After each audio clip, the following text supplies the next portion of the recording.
বন্ধুরা প্রতিদিনের মতন আজকেও চলে এলাম সুন্দর একটা রেসিপি নিয়ে।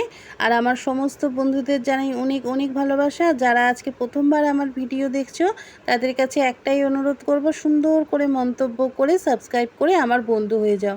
আর আজকে আমি করব ভেটকি মাছের আলু পেঁয়াজ দিয়ে ঝোল। সেজন্য সর্ষের তেল দিয়ে দিলাম। তেল আমার ঢালতে হবে, যা তেল ছিল ঢেলে দিলাম। তারপরে বেশি করে সর্ষের তেল দিয়েছি, যেহেতু মাছ রান্না করব সর্ষের তেল দিয়ে করার আমি চেষ্টা করি। এ দেখো মাছগুলো তোমাদের দেখিয়ে দিলাম, কেটে সুন্দর করে নুন হলুদ মাখিয়ে রেখে দিয়েছি। দুবারে মাছ ভাজতে হবে, একবারে অতগুলো মাছ ভাজা যাবে না। ভালো করে লাল লাল করে মাছগুলো ভেজে নেব।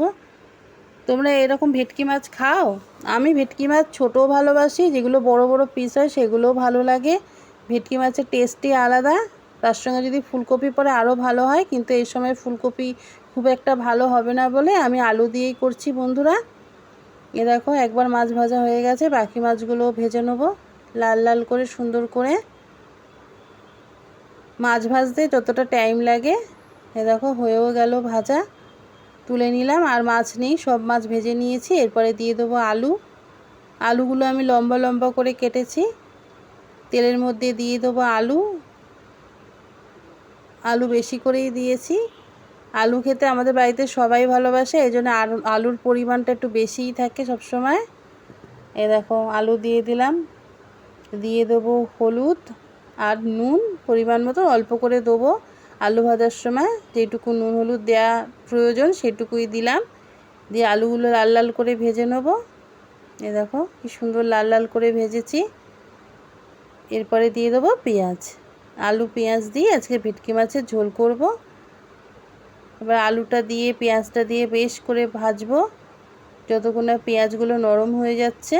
এ দেখো এই আলু ভাজতে ভাজতে আমার অর্ধেক আলু কিন্তু এখানেই সেদ্ধ হয়ে যায়। এ দেখো দিয়ে দিলাম আদা রসুন, দিয়ে ভালো করে কষবো। এ দেখো দিয়ে দিলাম মশলা, একে একে মশলা, প্রতিদিনের যে মশলা, নুন হলুদ, তারপরে ধনে গুঁড়ো, জিরে গুঁড়ো, লঙ্কার গুঁড়ো, অল্প একটু কাশ্মীরি লঙ্কা দিয়ে ভালো করে কষে নেব। এই দেখো অল্প করে মিক্সিতে যে বাটিতে মশলা করেছিলাম তারই অল্প করে জল দিয়ে দিলাম। আমরা মেয়েরা কোনো কিছু নষ্ট হতে দিই না, যে মশলাটা করেছি তারই মিক্সিতে জলটা দিয়ে দিলাম। তারপর দিয়ে দেবো টমেটো সস, দিয়ে ভালো করে কষবো। স্যাঁচে দিয়ে ধরে নিলাম বন্ধুরা। তোমাদের ভেটকি মাছ খেতে ভালো লাগে? যদি লাগে অবশ্যই কিন্তু আমাকে জানাবে যে দিদি হ্যাঁ আমাদেরও ভেটকি মাছ খেতে ভালো লাগে। এই দেখো কেমন সুন্দর দেখেছো রং এসছে। ভালো করে কষলে দেখবে তরকারির রং কিন্তু আপনিতেই সুন্দর হয়। তার জন্য বেশি মশলাপাতি দরকার হয় না বন্ধুরা। এই দেখো জল ঢেলে দিয়েছি। এবার যখন ঝোলটা ফুটবে তখন আমি মাছগুলো দিয়ে দেবো।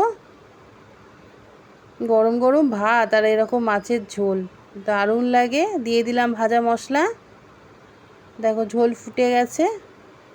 আলুগুলো ভালো করে নেড়ে দেবো, দেখে নেবো সেদ্ধ হয়ে গেছে না। এবার মাছগুলো আমি ঢেলে দিলাম। এ দেখো দারুণ লাগে এই ভেটকি মাছ খেতে। আর মাছের দেখবে ছোট ছোট মাছ বেশি কিন্তু টেস্ট হয়। বড় মাছ তো খেতে ভালো লাগে অবশ্যই, কিন্তু দেখবে ছোট মাছের টেস্ট কিন্তু আলাদা রকমের হয়, খুব ভাল লাগে খেতে। এই দেখো আমার ভেটকি মাছের ঝোল হয়ে গেছে বন্ধুরা। লাল লাল একদম গরম গরম ধোঁয়া বেরোচ্ছে, ভাত আর এরকম গরম গরম মাছের ঝোল, আর কিছু লাগে? এই দেখো। তাহলে বন্ধুরা আজকের মতন আসি। আমার ভিডিও যদি ভালো লাগে আমার পাশে থেকো, আমাকে দেখতে থেকো। টাটা।